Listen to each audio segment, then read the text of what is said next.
사랑하는 여러분, 반갑습니다. 오늘 여러분과 나눌 이야기는 정말 많은 분들의 삶을 변화시킨 놀라운 이야기입니다. 영상을 시청하시기 전에 구독 버튼과 좋아요 한번 눌러주시면 감사하겠습니다. 그리고 지금 어디서 이 영상을 보고 계신지 댓글로 알려주세요. 여러분의 한 줄 한 줄이 저에게는 큰 힘이 되고 격려가 됩니다. 그럼 지금부터 함께 시작하겠습니다. 목사인 제가 가장 말하기 어려운 주제가 있습니다. 바로 헌금입니다. 30년 목회하면서 이 문제로 얼마나 많은 고민을 했는지 모릅니다. 설교 시간에 헌금 이야기를 꺼내면 어떤 성도님들은 고개를 돌리십니다. 또 돈 이야기구나 하는 표정이 역력합니다. 저도 압니다. 세상 사람들이 교회를 어떻게 보는지. 교회는 돈만 밝힌다. 목사들은 헌금 이야기만 한다. 그런 말들을 들을 때마다 가슴이 아팠습니다. 정말 그런 걸까요? 헌금은 정말 교회가 돈을 모으기 위한 수단일까요? 솔직히 고백하겠습니다. 저도 젊은 목사 시절에는 헌금 설교가 너무 부담스러웠습니다. 성도들이 오해하면 어쩌지? 내가 돈 때문에 이러는 것처럼 보이면 어쩌지? 그래서 헌금 이야기는 가능한 한 피하려고 했습니다. 11조는 구약의 율법이니까 신약 시대에는 해당 안 된다고 합리화하기도 했습니다.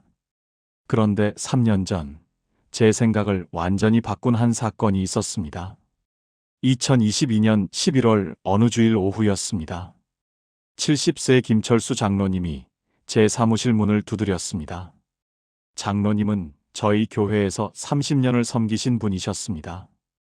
평생을 성실하게 신앙생활하셨고 누구보다 교회를 사랑하시는 분이었습니다. 손에는 은행 통장이 들려 있었습니다. 목사님, 이거 드리고 싶습니다. 통장을 받아드는 순간 저는 숨이 막혔습니다. 5억 2천만 원. 장로님의 평생 저축이 고스란히 들어 있었습니다. 장로님, 이건 너무 큰 돈입니다. 다시 생각해 보시죠. 제가 떨리는 목소리로 말했습니다.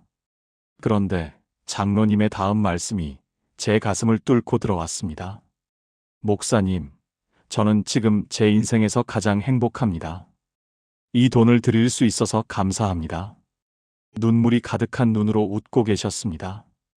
그날 저는 깨달았습니다.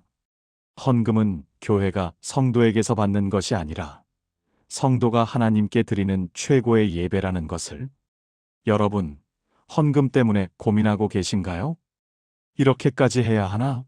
내가 너무 무리하는 건 아닐까? 아니면 반대로 헌금을 제대로 안 해서 하나님께 미안하다는 마음이신가요? 오늘 이 시간 70세 장로님의 이야기를 통해 헌금의 진짜 의미를 함께 나누겠습니다. 헌금은 의무가 아닙니다. 짐도 아닙니다. 헌금은 하나님과 우리 사이의 가장 아름다운 대화입니다. 지금부터 7가지 진리를 나누겠습니다. 이 말씀들이 여러분의 마음을 자유롭게 하고 헌금의 참된 기쁨을 알게 해줄 것입니다. 많은 분들이 헌금을 교회에 내는 돈으로 생각합니다. 교회 운영비, 목사님, 사례비, 건축비를 위해 내는 돈. 하지만 이것은 헌금의 본질을 완전히 오해한 것입니다. 헌금은 교회에 내는 것이 아닙니다. 헌금은 하나님께 드리는 것입니다. 말라기 3장 10절, 하나님은 이렇게 말씀하십니다. 너희의 온전한 11조를 창고에 들여 나의 집에 양식이 있게 하고 그것으로 나를 시험하여 내가 하늘 문을 열고 너희에게 복을 쌓을 곳이 없도록 붙지 아니하나 보라. 이 말씀에서 핵심은 나의 집입니다. 하나님은 성전을 나의 집이라고 부르십니다. 우리가 헌금을 드릴 때 그것은 하나님의 집에 양식을 드리는 것입니다. 마치 자녀가 부모님께 용돈을 드리듯이 우리는 하늘아버지께 우리의 것을 드리는 것입니다. 그런데 여기서 놀라운 반전이 있습니다. 부모님은 자녀의 용돈이 필요하지 않습니다. 하나님도 우리의 헌금이 필요하지 않으십니다. 시편 50편 10절에서 하나님은 이렇게 말씀하십니다. 삼림의 짐승들과 천산의 가축이 다 내 것이며 하나님은 온 우주의 주인이십니다. 그분께 부족한 것이 무엇이겠습니까? 그렇다면 왜 헌금을 드리라고 하실까요? 바로 관계 때문입니다. 헌금은 하나님과 우리 사이의 관계를 확인하는 행위입니다. 제가 아는 한 자매님 이야기를 들려드리겠습니다. 서울 강북구에 사시는 박미영 집사님, 53세 여성분입니다. 남편은 10년 전에 사업 실패 후 집을 나갔고 혼자서 두 자녀를 키우고 계셨습니다. 식당에서 설거지 일을 하시며 하루 10만 원을 버셨습니다. 한 달 수입이 250만 원 정도였습니다. 그 중에서 월세 80만 원, 공과금 30만 원, 생활비로 100만 원이 나갔습니다. 남는 돈이 거의 없었습니다. 그런데 이 집사님은 매달 25만 원을 11조로 드렸습니다. 정확히 수입의 10%였습니다. 어느 날 제가 신방을 갔을 때 조심스럽게 여쭤봤습니다. 집사님, 형편이 이러신데 11조를 꼭 이렇게 드리셔야 하나요? 하나님도 이해하실 거예요. 그런데 집사님의 대답이 저를 놀라게 했습니다. 목사님, 저는 이 11조 드릴 때가 가장 행복해요. 하나님이 저를 버리지 않으셨다는 걸 확인하는 순간이거든요. 눈물을 글썽이며 말씀하셨습니다. 남편이 떠났을 때 세상이 다 무너지는 것 같았어요. 하지만 11조를 드리면서 깨달았어요. 하나님은 나를 사랑하시고 나는 하나님의 자녀라는 걸요. 그날 이후 3년이 지났습니다.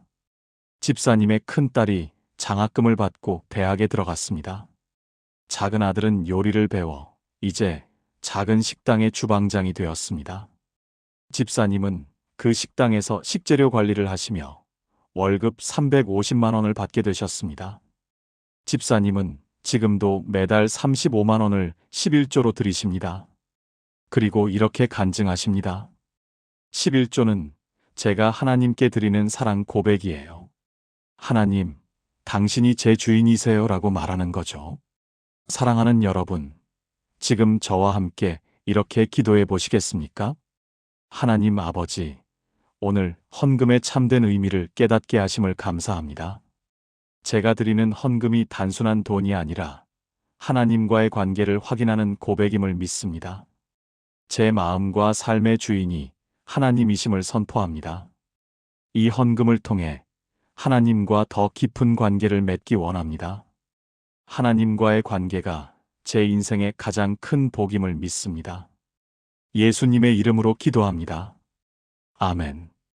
헌금은 하나님과 나 사이의 관계를 확인하는 가장 구체적인 방법입니다. 다음 주제로 넘어가겠습니다.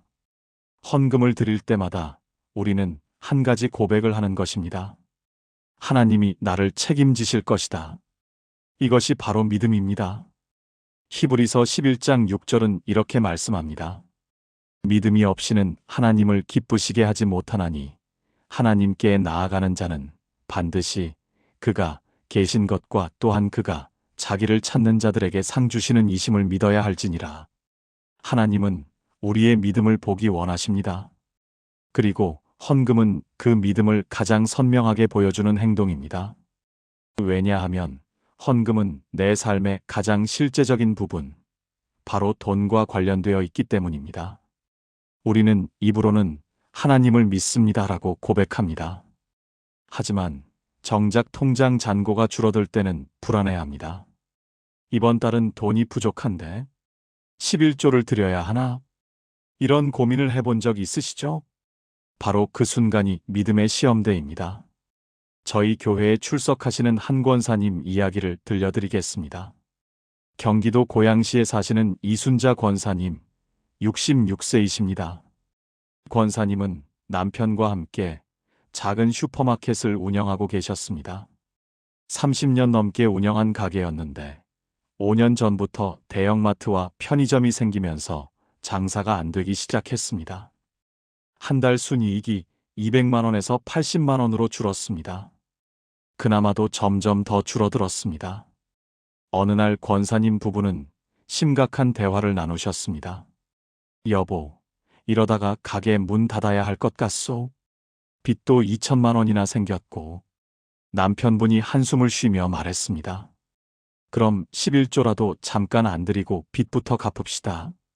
하나님도 이해하실 거예요. 그런데 권사님은 이렇게 대답하셨습니다. 여보, 우리가 30년 동안 11조 한 번도 안 거르고 드렸잖아요. 지금 더 어려울 때 11조를 멈추면 그건 하나님을 의심하는 거예요.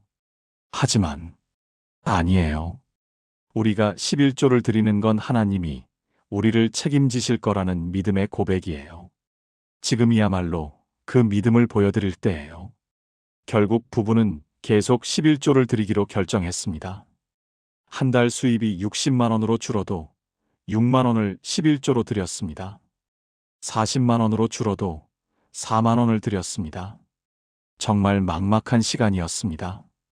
하나님, 정말 저희를 돌보고 계시는 거죠? 매일 밤 눈물로 기도했습니다.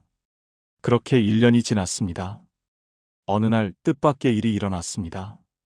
대형마트가 있는 건물주가 권사님 가게를 찾아왔습니다.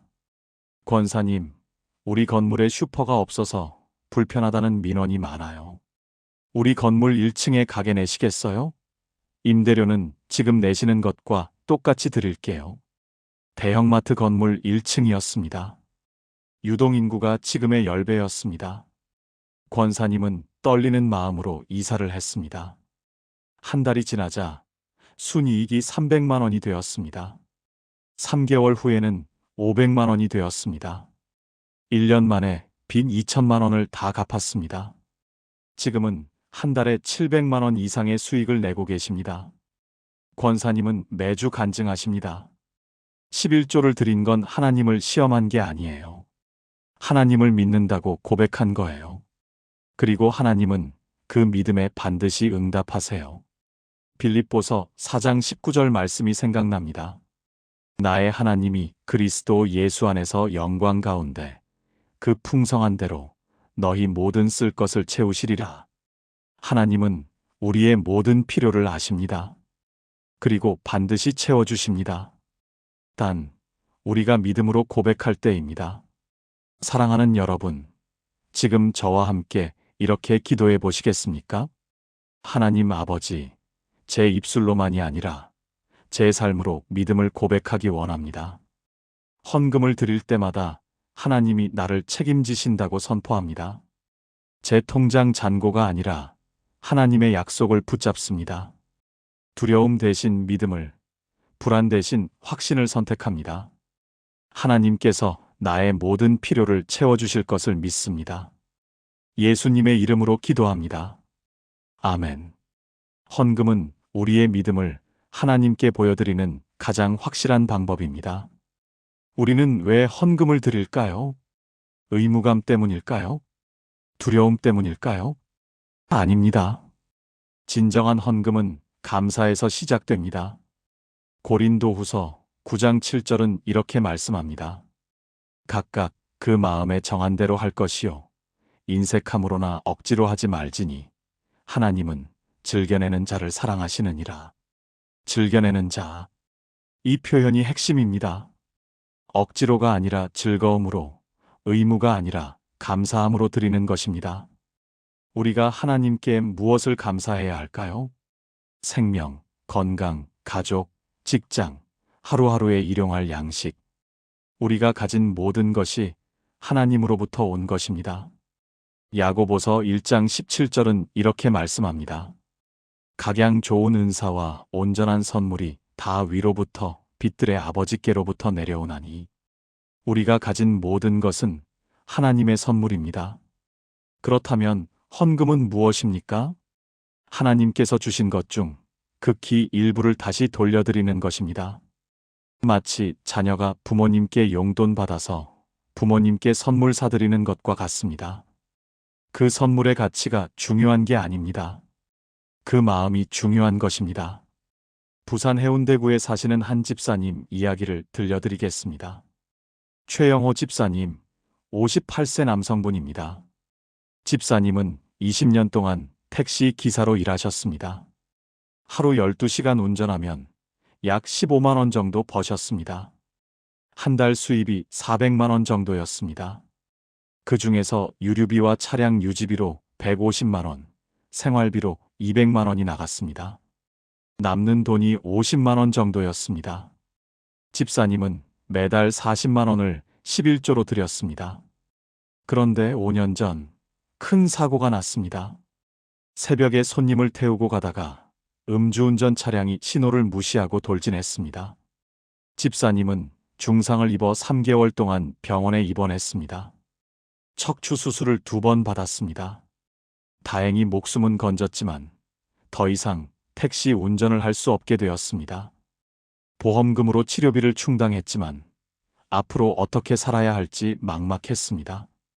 어느 날 병원 침대에 누워서 집사님은 기도했습니다. 하나님, 이제 저는 끝입니다. 일도 못하고 돈도 없고 미래도 없습니다. 눈물이 흘러내렸습니다. 그런데 그 순간 이상한 평안이 찾아왔습니다.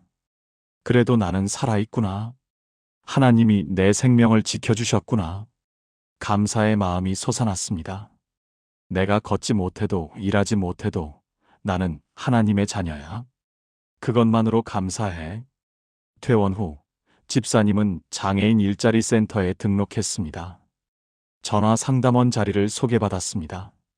한 달 월급은 150만 원이었습니다. 택시 기사 때의 절반도 안 되는 돈이었습니다. 그런데 집사님은 첫 월급을 받자마자 15만 원을 11조로 드렸습니다. 어떤 집사님이 물었습니다. 최 집사님, 형편이 어려우신데 왜 그렇게까지 하세요? 집사님은 웃으며 대답했습니다. 저는 죽을 뻔했는데 살았어요. 걷지 못할 뻔했는데 걸어요. 굶을 뻔했는데 먹고 있어요. 이 모든 게 감사해서 드리는 거예요. 돈이 많아서가 아니라 감사해서 드리는 거예요. 그 후 2년이 지났습니다. 집사님은 전화 상담 업무를 너무 잘해서 팀장으로 승진했습니다. 월급이 230만 원이 되었습니다. 그리고 작년에는 장애인 근로자 모범 사례로 선정되어 시장 표창을 받았습니다. 지금은 월급 300만 원을 받으며 후배 장애인 직원들을 교육하고 계십니다.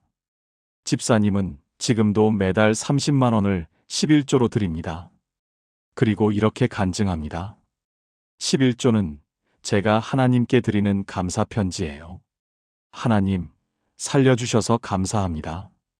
먹여주셔서 감사합니다. 사랑해주셔서 감사합니다. 이런 고백이에요.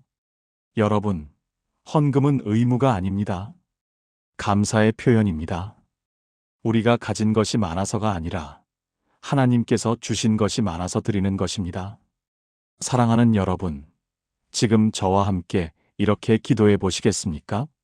하나님 아버지, 제게 주신 모든 것에 감사드립니다. 생명, 건강, 가족, 하루의 양식 모두가 하나님의 선물임을 고백합니다. 제가 드리는 헌금이 하나님께 드리는 감사의 편지가 되게 하소서. 많아서가 아니라 감사해서, 의무가 아니라 기쁨으로 드립니다. 하나님의 은혜에 감사하는 마음이 넘치게 하소서. 예수님의 이름으로 기도합니다. 아멘. 감사가 있는 곳에 기쁨이 있고, 기쁨이 있는 곳에 하나님의 임재가 있습니다. 우리는 무엇을 소유하고 있을까요? 집, 차, 통장의 돈, 주식, 땅. 하지만 성경은 놀라운 진리를 말씀하십니다. 우리는 아무것도 소유하지 않았습니다. 모든 것은 하나님의 것입니다. 시편 24편 1절은 이렇게 선포합니다. 땅과 거기에 충만한 것과 세계와 그 가운데에 사는 자들은 다 여호와의 것이로다. 모든 것이 하나님의 것입니다. 그렇다면 우리는 누구입니까? 우리는 청지기입니다. 하나님께서 잠시 맡기신 것들을 관리하는 관리인입니다. 누가복음 16장 2절에서 예수님은 이렇게 말씀하십니다. 내가 보던 일을 셈하라. 청지기 직무를 계속하지 못하리라. 우리는 언젠가 하나님 앞에 서서 보고해야 합니다. 주님께서 맡기신 것들을 저는 어떻게 사용했습니다. 헌금은 바로 이 청지기 정신의 표현입니다. 하나님, 주신 것의 일부를 당신의 나라를 위해 사용하겠습니다. 이것이 청지기의 고백입니다. 저희 교회 안수 집사님 한 분의 이야기를 들려드리겠습니다. 서울 송파구에 사시는 정민수 안수 집사님, 62세이십니다. 집사님은 중소기업 사장으로 30년 동안 사업을 하셨습니다. 회사 매출이 연 100억 원 정도 되는 제법 큰 회사였습니다. 집사님 개인 재산도 상당했습니다. 강남의 아파트 3채, 주식 20억 원, 현금 10억 원 정도였습니다. 그런데 10년 전 집사님에게 큰 위기가 찾아왔습니다. 주요 거래처가 파산하면서 회사가 연쇄부도 위기에 처한 것입니다. 은행 대출금 30억 원을 갚지 못하면 회사가 문을 닫아야 했습니다. 집사님은 개인 재산을 모두 팔아서 회사를 살리기로 결정했습니다. 아파트 3채를 팔았습니다. 주식을 모두 처분했습니다. 현금까지 다 쏟아부었습니다. 겨우 회사를 살렸지만 집사님에게 남은 것은 아무것도 없었습니다. 전셋집에서 다시 시작해야 했습니다. 그런데 놀라운 일이 일어났습니다.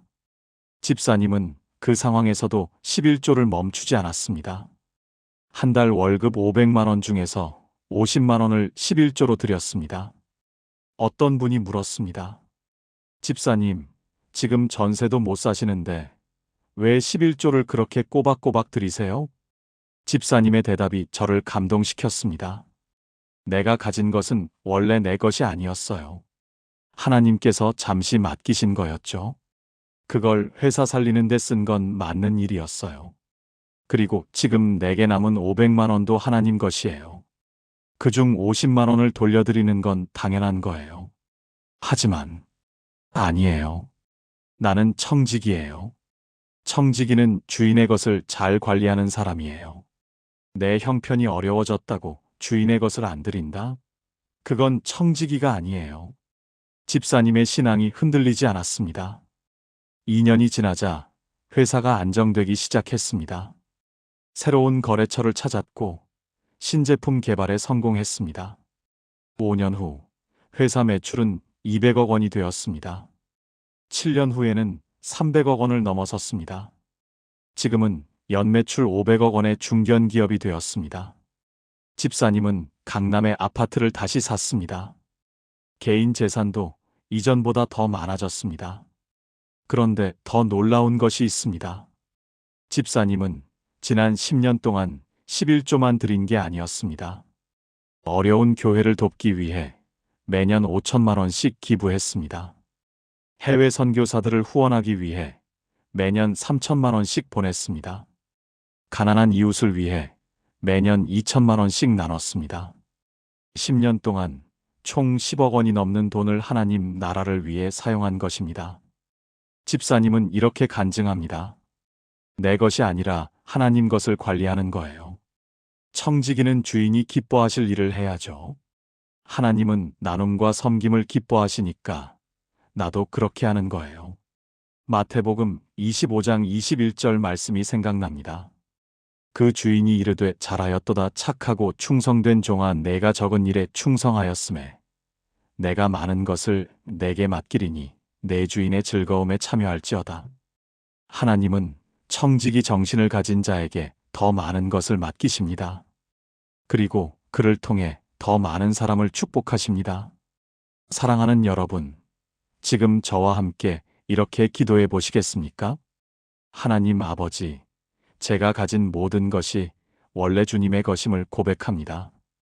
저는 청지기일 뿐이며 주님께서 맡기신 것을 잘 관리하는 자가 되기 원합니다. 제 재산과 시간과 재능을 하나님 나라를 위해 사용하게 하소서. 많이 받았으니 많이 나누고 풍성하게 받았으니 풍성하게 드리는 자가 되게 하소서. 착하고 충성된 청지기라는 칭찬을 듣는 삶을 살게 하소서.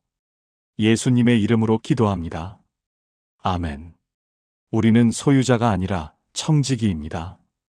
이 진리를 깨달을 때 헌금은 자유와 기쁨이 됩니다. 여러분은 어디에 투자하고 계십니까? 주식, 부동산, 적금, 보험. 우리는 미래를 위해 투자합니다. 그런데 가장 확실한 투자처가 있습니다. 바로 하나님 나라입니다. 마태복음 6장 19절에서 20절, 예수님은 이렇게 말씀하십니다. 너희를 위하여 보물을 땅에 쌓아두지 말라. 거기는 좀과 동록이 해하며 도둑이 구멍을 뚫고 도둑질하느니라. 오직 너희를 위하여 보물을 하늘에 쌓아두라. 거기는 좀이나 동록이 해하지 못하며 도둑이 구멍을 뚫지도 못하고 도둑질도 못하느니라. 땅의 보물은 사라집니다. 하지만 하늘의 보물은 영원합니다. 헌금은 바로 하늘의 보물을 쌓는 행위입니다. 하나님 나라를 위한 가장 확실한 투자입니다. 인천 남동구에 사시는 한 장로님 이야기를 들려드리겠습니다. 김성호 장로님, 68세이십니다. 장로님은 40년 동안 중학교 교사로 일하셨습니다. 월급이 많지는 않았지만 성실하게 모아서 노후 자금으로 3억 원을 준비했습니다. 은퇴를 1년 앞두고 있을 때였습니다. 교회에서 새 성전 건축 헌금을 받기 시작했습니다. 장로님은 기도 중에 강한 마음을 받았습니다. 내 노후 자금 3억 원을 건축 헌금으로 드려라. 처음에는 믿을 수 없었습니다. 하나님, 제가 잘못 들은 거 아닙니까? 이건 제 노후 자금인데요. 하지만 기도할 때마다 같은 음성이 들렸습니다. 장로님은 아내와 상의했습니다. 여보, 하나님이 우리 노후 자금을 드리라고 하시는 것 같소? 아내 권사님은 놀라며 말했습니다. 여보, 정말요? 그럼 우리 노후는 어떻게 해요? 모르겠소? 하지만 하나님이 하시는 일에 투자하는 게 가장 확실한 투자 아니겠소? 부부는 기도하고 또 기도했습니다. 3개월 후 결정을 내렸습니다. 하나님, 우리 노후 자금 3억 원을 드립니다. 이제 하나님이 우리 노후를 책임져 주세요. 장로님은 건축 헌금으로 3억 원을 드렸습니다. 통장 잔고는 500만 원 남았습니다. 은퇴 후 첫 달 장로님 부부는 불안했습니다. 정말 잘한 걸까? 우리 노후는 어떻게 되는 거지? 그런데 놀라운 일이 시작되었습니다. 은퇴 2개월 후 장로님에게 한 사립학교에서 연락이 왔습니다. 장로님, 우리 학교에서 시간 강사를 하실 수 있으세요? 주 3회, 한 달 200만 원 드리겠습니다. 장로님은 감사하게 받아들였습니다. 6개월 후 또 다른 학교에서 연락이 왔습니다. 장로님, 방과 후 수업 강사가 필요한데 해주실 수 있으세요? 주 2회, 한 달 150만 원입니다. 이것도 하게 되었습니다. 1년 후 교육청에서 장기 근속 교사에게 주는 특별 포상금이 나왔습니다. 5천만 원이었습니다. 이건 예상하지 못했던 것이었습니다. 2년 후 장로님이 살고 있던 아파트가 재개발 지역으로 지정되었습니다. 보상금이 2억 원 나왔습니다. 새 아파트로 이사하고도 1억 원이 남았습니다. 지금 장로님은 70세가 되었습니다. 여전히 두 학교에서 강의를 하시며 한 달에 350만 원을 버십니다. 재개발 보상금 1억 원은 은행에 예금했고 매달 이자로 50만 원이 나옵니다.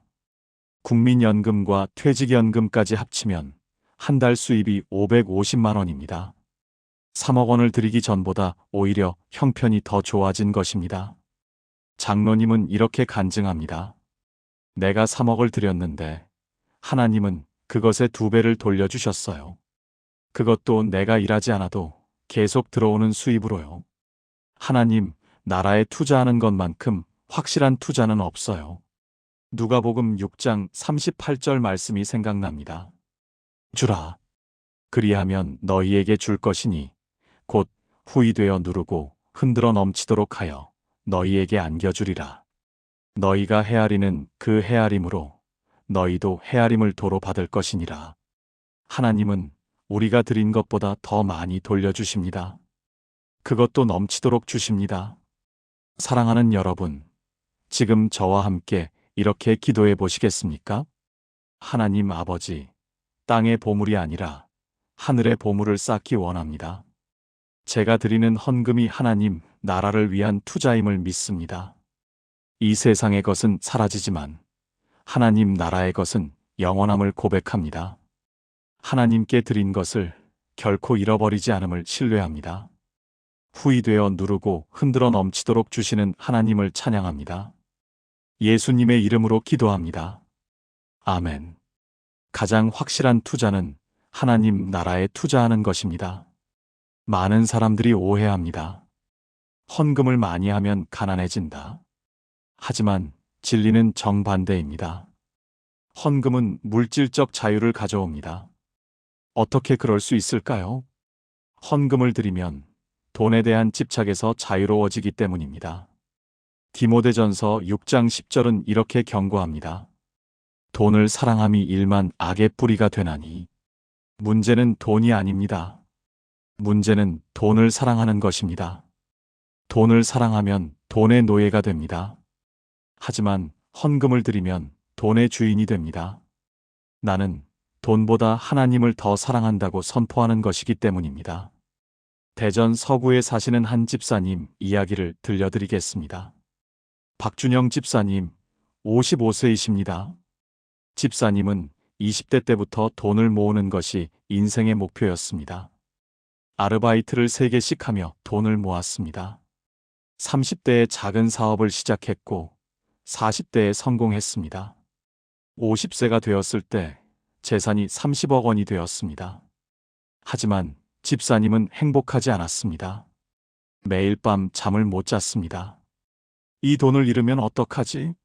사업이 망하면 어떡하지? 불안과 두려움이 떠나지 않았습니다. 건강도 나빠졌습니다. 혈압이 높아지고 당뇨가 생겼고 불면증이 심해졌습니다. 가족 관계도 나빠졌습니다. 아내와는 돈 문제로 자주 싸웠고 자녀들과는 대화가 단절되었습니다. 돈은 많았지만 삶은 무너져 있었습니다. 3년 전 집사님은 친구의 권유로 교회에 나가기 시작했습니다. 처음에는 헌금이 부담스러웠습니다. 이 돈을 왜 교회에 내야 하지? 하지만 목사님의 설교를 들으면서 생각이 바뀌기 시작했습니다. 헌금은 하나님께 드리는 거구나. 그리고 돈보다 하나님을 더 사랑한다고 고백하는 거구나. 집사님은 결단했습니다. 한번 해보자. 11조를 제대로 드려보자. 한 달 수입이 1천만 원이었으니 100만 원을 11조로 드렸습니다. 처음에는 아까웠습니다. 100만 원이면 뭘 할 수 있는데? 하지만 시간이 지나면서 이상한 변화가 일어났습니다. 돈에 대한 불안이 줄어들기 시작했습니다. 하나님이 계시니까 괜찮아. 내가 벌어야 하는 게 아니라 하나님이 주시는 거니까. 밤에 잠을 잘 자게 되었습니다. 혈압이 정상으로 돌아왔습니다. 1년 후 집사님은 더 큰 결단을 했습니다. 건축 헌금으로 5억 원을 드려야겠다. 재산의 6분의 1이나 되는 큰 돈이었습니다. 하지만 이번에는 전혀 아깝지 않았습니다. 오히려 기쁨이 넘쳤습니다. 나는 이제 돈의 노예가 아니야. 나는 돈의 주인이야. 돈이 나를 지배하는 게 아니라 내가 돈을 하나님 뜻대로 사용하는 거야. 완전한 자유를 느꼈습니다. 헌금을 드린 후 놀라운 일이 일어났습니다. 사업이 오히려 더 잘 되기 시작했습니다. 새로운 거래처가 생겼고 매출이 2배로 늘었습니다. 2년 만에 5억 원을 다시 채우고도 남았습니다. 더 중요한 것은 마음의 자유였습니다. 이제 집사님은 돈 걱정을 하지 않습니다. 있으면 감사하고 없어도 하나님이 책임지시니까 괜찮아.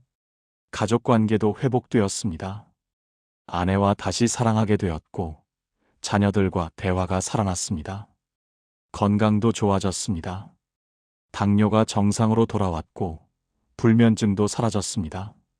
집사님은 이렇게 간증합니다. 헌금을 드리기 전에는 30억이 있어도 불안했어요.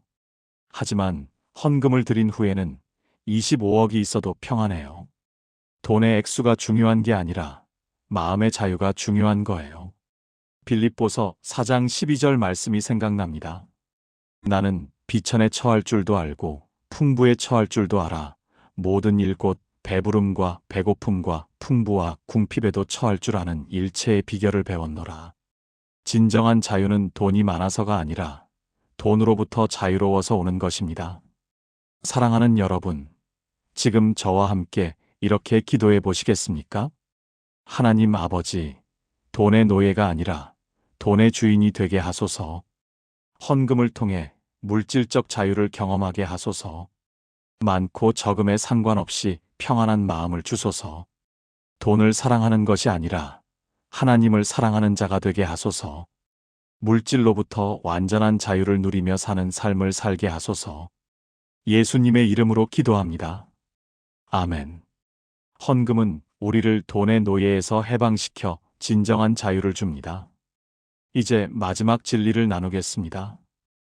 헌금은 영원한 상급을 쌓는 것입니다. 우리가 이 땅에서 사는 시간은 길어야 100년입니다. 하지만 영원은 끝이 없습니다. 마태복음 6장 20절에서 예수님은 이렇게 말씀하셨습니다. 오직 너희를 위하여 보물을 하늘에 쌓아두라. 하늘에 쌓은 보물은 영원히 사라지지 않습니다. 그리고 우리가 천국에 갔을 때 그것을 받게 됩니다. 고린도전서 3장 14절은 이렇게 말씀합니다. 만일 누구든지 그 위에 세운 공사가 그대로 있으면 상을 받고 우리가 하나님 나라를 위해 쓴 모든 것은 상급이 됩니다. 영원히 우리 것이 됩니다. 제가 아는 가장 감동적인 이야기를 마지막으로 들려드리겠습니다. 바로 도입부에서 말씀드린 김철수 장로님의 완전한 이야기입니다. 서울 강남구 교회 70세 김철수 장로님. 장로님은 30년 전 40세 때 이 교회에 처음 오셨습니다. 그때 장로님은 작은 인쇄소를 운영하고 계셨습니다. 한 달 수입이 300만 원 정도였고 빚도 5천만 원이나 있었습니다. 하지만 교회에 나오면서 11조를 시작했습니다. 한 달에 30만 원이었지만 한 번도 거르지 않았습니다. 5년 후 빚을 다 갚았습니다. 10년 후 사업이 안정되었습니다. 15년 후 작은 빌딩을 샀습니다. 20년 후 재산이 10억 원이 되었습니다. 25년 후 재산이 30억 원이 되었습니다. 장로님은 그동안 한 번도 11조를 거르지 않았습니다. 수입이 늘면 늘수록 11조도 늘어났습니다. 한 달에 30만 원에서 시작한 11조가 지금은 한 달에 300만 원이 되었습니다. 30년 동안 들인 11조 총액이 5억 원을 넘어섰습니다. 그런데 3년 전 교회에서 새 성전 건축을 시작했습니다. 장로님은 기도했습니다. 하나님, 제가 무엇을 드려야 할까요? 기도 중에 강한 음성을 들었습니다. 내 재산의 절반을 드려라. 장로님은 놀랐습니다. 재산의 절반이면 15억 원이었습니다. 하나님, 정말입니까? 제 나이가 이제 70세인데 재산의 절반을 드리면 노후가 불안한데요. 하지만 기도할 때마다 같은 음성이 들렸습니다. 장로님은 아내와 상의했습니다. 여보, 하나님이 재산의 절반을 드리라고 하시는 것 같소? 아내 권사님도 같은 마음이 있다고 했습니다. 저도 기도 중에 같은 마음을 받았어요. 드립시다. 부부는 건축 헌금으로 15억 원을 약정했습니다. 그런데 약정하고 나서 이상한 일이 일어났습니다. 갑자기 두려움이 밀려왔습니다. 정말 이렇게 큰 돈을 들여도 되는 걸까? 우리 노후는 어떻게 하지? 밤에 잠을 못 잤습니다. 기도해도 평안이 오지 않았습니다. 3개월 동안 고민했습니다. 그러던 어느 날 장로님은 성경을 읽다가 한 구절에 멈췄습니다. 마태복음 19장 29절이었습니다. 또 내 이름을 위하여 집이나 형제나 자매나 부모나 자식이나 전토를 벌인 자마다 여러 배를 받고 또 영생을 상속하리라. 여러 배를 받고 또 영생을 상속하리라. 이 말씀이 가슴에 와 닿았습니다. 그래, 내가 15억을 드리면 하나님은 여러 배로 갚아주실 거야. 그것도 이 땅에서뿐만 아니라 영원히 천국에서도. 평안이 찾아왔습니다.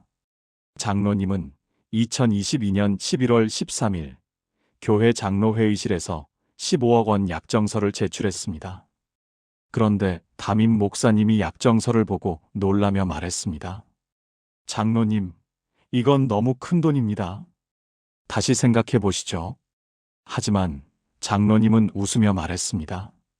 목사님, 저는 지금 제 인생에서 가장 행복합니다. 이 돈을 드릴 수 있어서 감사합니다. 하지만 장로님의 노후가, 목사님, 저는 노후 걱정 안 합니다. 하나님이 책임지실 거예요. 그리고 제가 천국에 가면 이것보다 훨씬 더 큰 상급을 받을 거예요. 눈물이 가득한 눈으로 웃고 계셨습니다.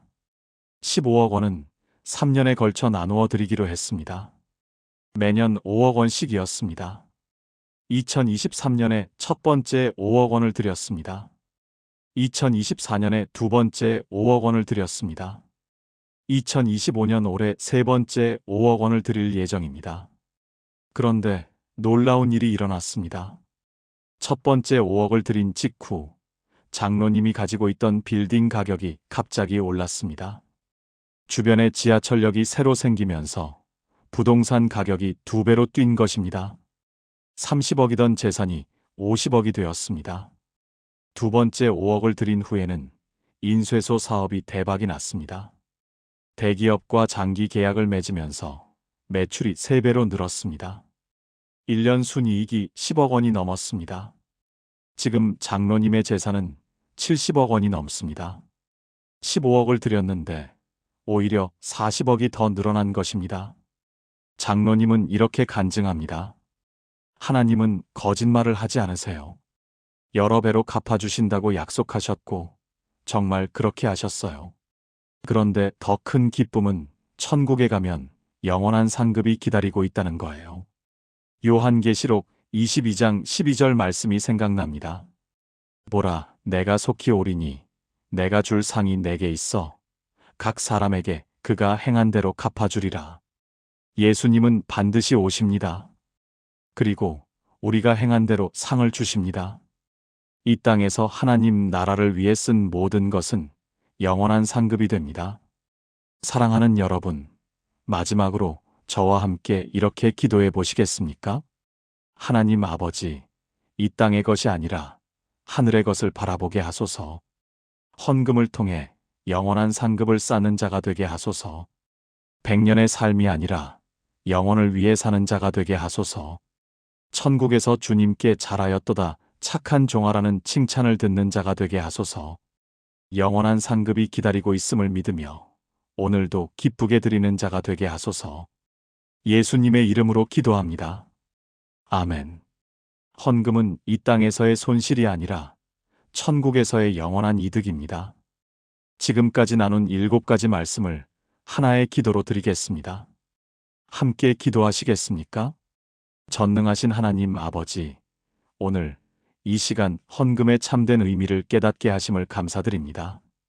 헌금이 하나님과의 관계이며 믿음의 고백이며 감사의 표현이며 청지기 정신이며 하나님 나라를 위한 투자이며 물질적 자유를 가져오며 영원한 상급임을 배웠습니다.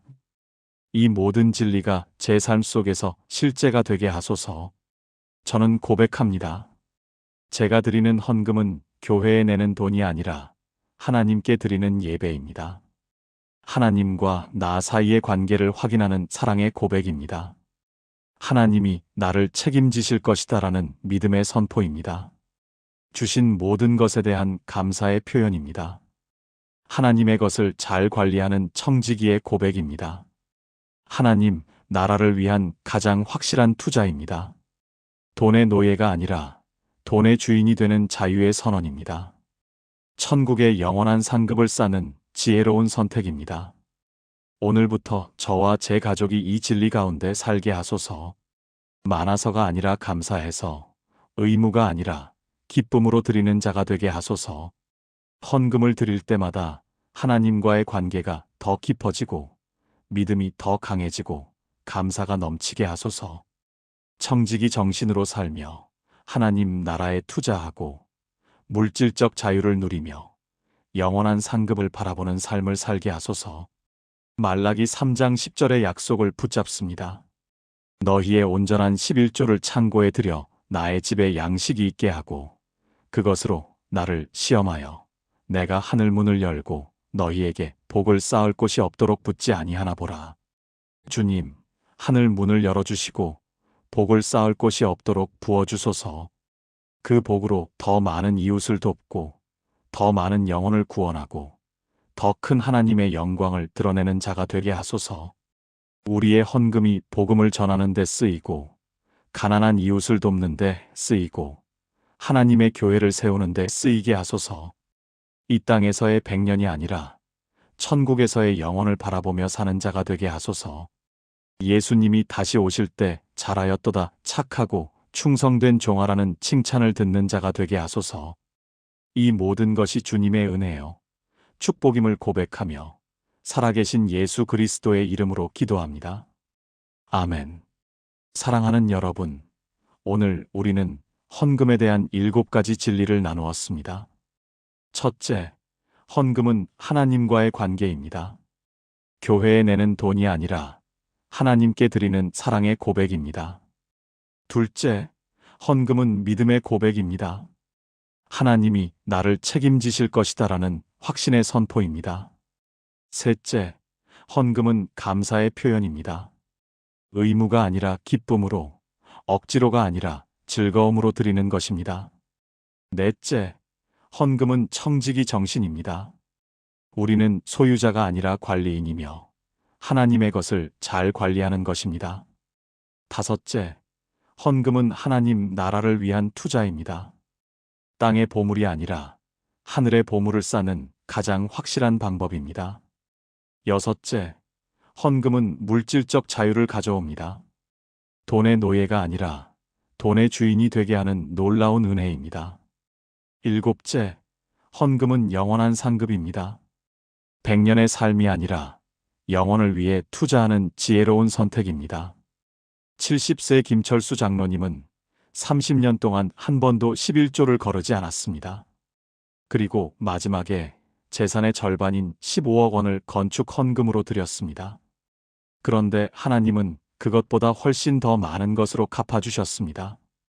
이 땅에서도 배로 갚아주셨고 천국에는 영원한 상급이 기다리고 있습니다. 여러분도 이런 경험을 하실 수 있습니다. 헌금은 의무가 아닙니다.